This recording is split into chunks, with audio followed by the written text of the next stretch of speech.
नमस्कार। विज्ञान, प्रौद्योगिकी, आविष्कार और नवाचार से जुड़ी जानकारियों के कार्यक्रम ज्ञान विज्ञान में आपका स्वागत है। मैं हूं राकेश अंदानिया। आज हम बताएंगे कि हाथी भी मनुष्य की तरह अपने साथियों को उनके नाम से पुकारते हैं। बात करेंगे डिजिटल हेल्थ केयर द्वारा ग्रामीण भारत में मानसिक स्वास्थ्य समस्या के हल की, और जानेंगे कैसे हुई ओखली और मूसल की शुरुआत।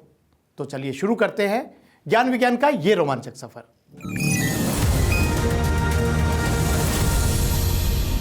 धरती पर चलने वाला सबसे बड़ा जानवर है हाथी। इसकी ऐसी कई विशेषताएं हैं जिन्हें आप जानते भी होंगे, जैसे इसकी याददाश्त बहुत अच्छी होती है। लेकिन क्या आप जानते हैं कि हाथी एक दूसरे को खास नाम से पुकारते हैं? आपको भले ही विश्वास ना हो, लेकिन यह सच है। कैसे, यही बता रही है हमारी आज की ये स्पेशल रिपोर्ट। कई ऐसे जानवर हैं जो इंसान की बोली की हूबहू नकल उतार लेते हैं। जैसे तोता, डॉल्फिन भी वार्तालाप की कोशिश करती है। ये भी तथ्य है कि ये आपस में एक दूसरे को पुकारने के लिए दूसरे साथी की आवाज की नकल करते हैं। लेकिन क्या आप जानते हैं कि हाथी झुंड के दूसरे हाथी सदस्यों को संबोधित करने के लिए विशेष ध्वनि निकालता है। यानी वो हर हाथी के लिए अलग अलग आवाज तय करता है। जैसे हम मनुष्य हर इंसान को उसके नाम से जानते हैं, इसी तरह हाथी भी आपस में व्यवहार करते हैं। ये कोई अनुमान नहीं, बल्कि शोध द्वारा सामने आया सच है। एक अंतर्राष्ट्रीय शोध दल ने केन्या के सांबरू नेशनल रिजर्व और एम्बोसेली नेशनल पार्क में रह रहे अफ्रीकी सवाना हाथियों पर शोध किया। शोधकर्ताओं ने 1986 से 2022 के बीच 2 अलग अलग झुंडों की रिकॉर्ड की गई आवाजों का आर्टिफिशियल इंटेलिजेंस का इस्तेमाल कर विश्लेषण किया। इसमें हाथियों द्वारा निकाली गई 469 तरह की आवाजों की पहचान की गई। शोधकर्ताओं ने पाया कि इनमें एक झुंड ने 101 और दूसरे झुंड ने 117 ध्वनि संकेत उत्पन्न किए थे, जो कि उन्होंने अपने दूसरे साथी को पुकारने के लिए इस्तेमाल किए। इनमें सबसे आम आवाज कम आवृत्ति की संगीतमय ध्वनि होती है। इन आवाजों पर उसी विशेष हाथी ने जवाब दिया। इससे पता चलता है कि हाथी अपने हर साथी के लिए एक अलग ध्वनि तैयार करते हैं और दूसरा हाथी उसे पहचानता है। अध्ययन में यह भी देखा गया कि हाथियों का यह व्यवहार अक्सर लंबी दूरी पर और ज्यादातर वयस्कों द्वारा शिशु हाथियों को संबोधित करने के लिए किया जाता था। नन्हे हाथियों की तुलना में वयस्कों द्वारा नामों के अधिक उपयोग से लगता है कि इस कौशल में महारत हासिल करने में वर्षों लगते होंगे। इन रिकॉर्डेड आवाजों को जब उसी हाथी के सामने दोहराया गया तो हाथियों ने पूरी प्रतिक्रिया दी। अब तक ये तरीका मनुष्यों द्वारा ही अपनाया गया था, लेकिन इस अध्ययन से पता चलता है कि हाथी भी हमारी तरह अपने साथियों के लिए ध्वनि रूप में विशेष पहचान गढ़ते हैं।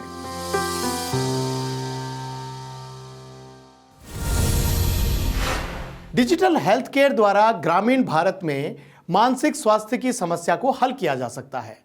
The George institute for global health द्वारा किए गए एक अध्ययन द्वारा यह समाधान सामने आया है। क्या है यह अध्ययन और कैसे लाभकारी हो सकता है, यह जानने के लिए देखते हैं ज्ञान विज्ञान की ये रिपोर्ट।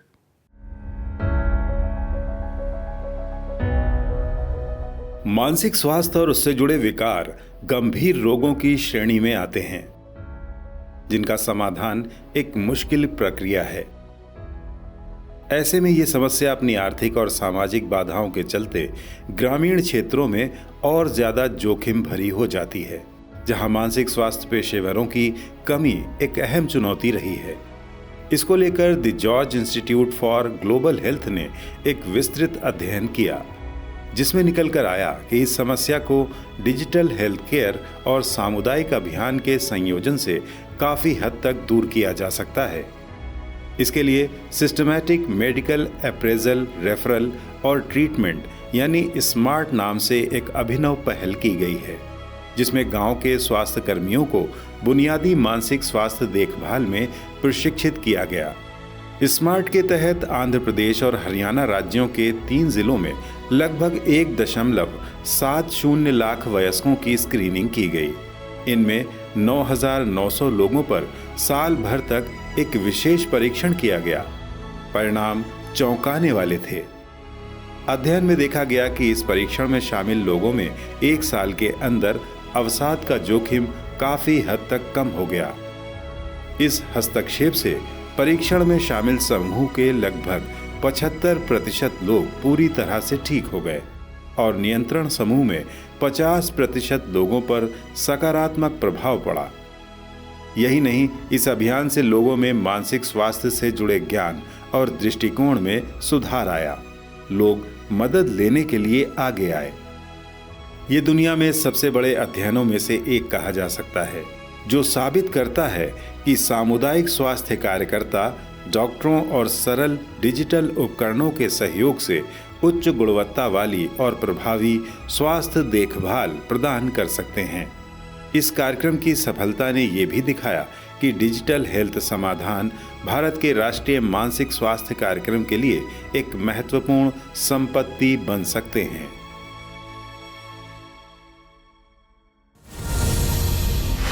मोटर यानी ओखल या ओखली और पेस्टल यानी मूसल, 2 सरल औजारों के इस सेट का उपयोग घरों में, प्रयोगशालाओं और फार्मेसी में सामग्री को रगड़ने और बारीक पेस्ट और पाउडर बनाने के लिए किया जाता है। आज हम इसी ओखली के आविष्कार की कहानी आपको बताने जा रहे हैं। देखने में बहुत छोटी और आम सी ये तकनीक इंसानी विकास में बहुत ही महत्वपूर्ण रही है। आइए जानते हैं ओखली की ये कहानी।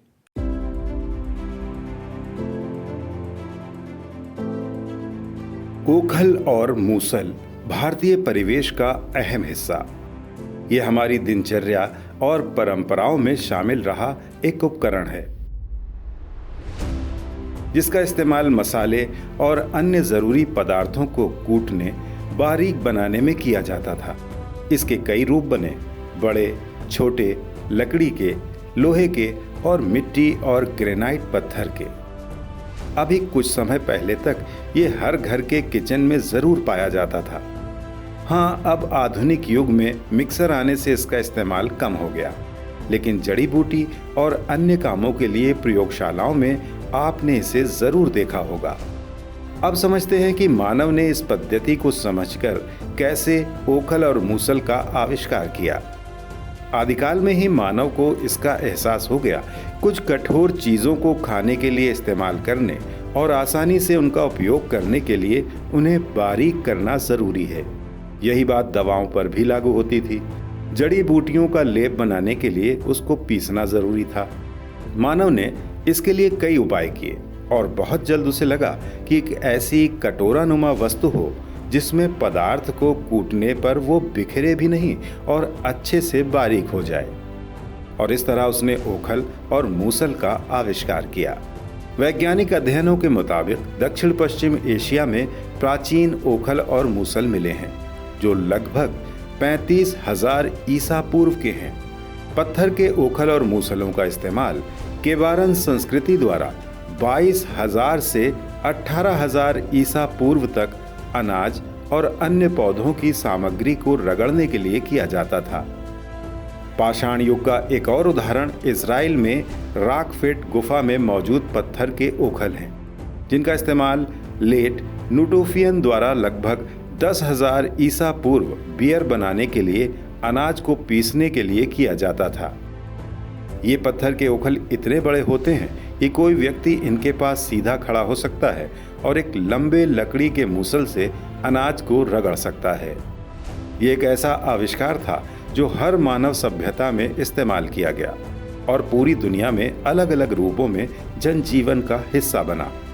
खाना पकाना, सौंदर्य प्रसाधन, कलाकृतियाँ, रसायन और चिकित्सा, हर क्षेत्र में ओखल मूसल के चलते तेज प्रगति हुई।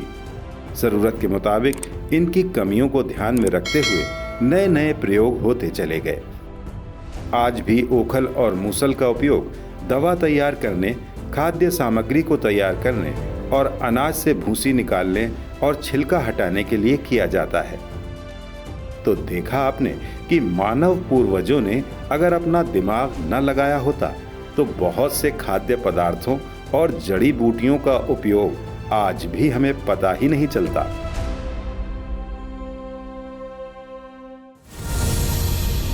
और इस वक्त विज्ञान जगत में क्या कुछ नया हो रहा है, जानने के लिए नजर डालते हैं विज्ञान जगत की ताजा गतिविधियों पर। अंतरिक्ष क्षेत्र में अपनी धाक जमाने वाले इसरो ने एक और नया इतिहास रच दिया है। इसरो के सबसे छोटे सैटेलाइट लॉन्च व्हीकल यानी SSLV रॉकेट ने 16 अगस्त को सुबह अपनी तीसरी और ऐतिहासिक फाइनल उड़ान आंध्र प्रदेश के श्रीहरिकोटा स्थित सतीश धवन अंतरिक्ष अनुसंधान केंद्र से सफलतापूर्वक पूरी कर ली है। इस मिशन में SSLV ने 3 पेलोड्स वाले सैटेलाइट को अंतरिक्ष में स्थापित किया है, जो धरती की निगरानी करेगा और आपदा से पहले ही चेतावनी देगा। इस मिशन की सफलता के साथ इसरो ने 500 किलोग्राम तक के वजन के सैटेलाइट लॉन्च करने वाले अपने सबसे छोटे रॉकेट के विकास में एक नया कीर्तिमान स्थापित किया है। मंगल ग्रह पर पानी के सबूत मिले हैं। अमेरिकी स्पेस एजेंसी नासा के मंगल ग्रह पर भेजे गए लैंडर और रोवर के डेटा से इसकी पुष्टि हुई है। रोवर ने मंगल ग्रह के जजीरो क्रेटर से चट्टानों के सैंपलों को इकट्ठा किया और इस बात का पता लगाया। UCLA और ओस्लो यूनिवर्सिटी के वैज्ञानिकों की एक टीम को रोवर के डेटा से पता चला है कि मार्स की जमीन के 65 फीट नीचे मिट्टी के कणों में नमी है। मंगल ग्रह की सतह से 11.5 से 20 किलोमीटर की गहराई में भारी मात्रा में पानी मौजूद होने के प्रमाण मिले हैं, जिसमें छोटे सूक्ष्म जीवों के होने की भी संभावना है। अभी मंगल ग्रह की सतह ठंडी है, रेगिस्तानी है, लेकिन कभी गर्म और गीली होती थी और ये 300 करोड़ साल पहले बदल चुका है। अध्ययन से ये भी पता लगा कि मंगल ग्रह पर मौजूद पानी क्रस्ट लेयर से फिल्टर होते हुए अंदर जाकर जमा हो गया।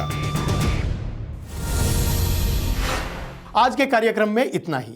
उम्मीद है आपको हमारा ये प्रयास पसंद आया होगा।